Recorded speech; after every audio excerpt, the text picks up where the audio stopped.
इसलिए बंगाल में हमें जिस तरह की अराजक स्थिति की सामना करना पड़ रहे हैं, चाहे चुनाव हो या चुनाव ना हो। चुनाव होने की पहले बंगाल में पंचायत चुनाव हुई थी, नगरपालिका चुनाव हुई थी, हमें वोट देने का मौका नहीं मिला। नामांकन भरने भी मुश्किल होने पड़े हमें।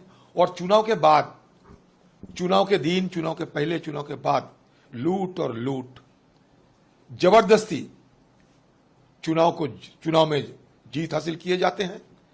और उसके बाद पंचायत गठन करने के लिए भी इस तरीके की दहशतगर्द बंगाल के रीति रिवाज बन चुके हैं।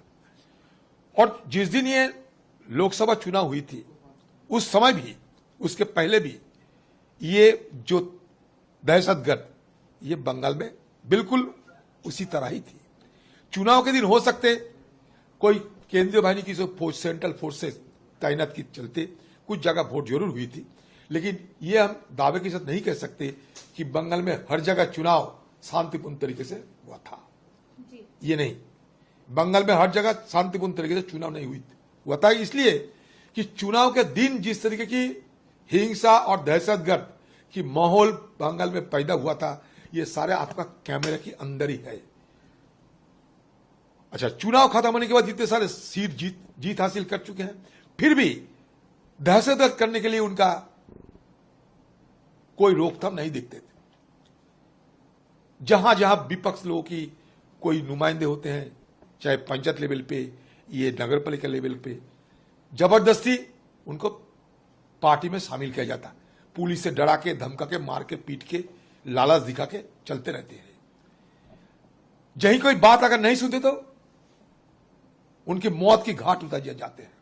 जैसे कि जलपाईगुड़ी में घटना घटी, हमारे पार्टी के वर्कर पैर में बांधकर उनको जिस तरह बेरहमी से पीटते पीटते उनको हत्या किए गए, ये सारे आपका निगाहों में है। ये बंगाल में कोने कोने में इस तरह की दहशतगर्द की तस्वीर रोजाना हमें, आपको, सबको मिलता है।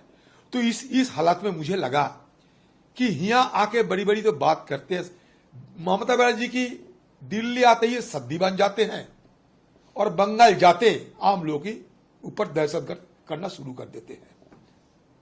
She is playing saint in Delhi, but actually हर party is playing devil in Bengal.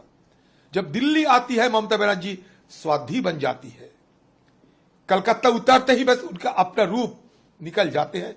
और इसका गवाह सारे बंगाल की रोजाना जो घट रहे हैं बंगाल में कोने कोने में, इसमें ये सख्त जाहिर हो।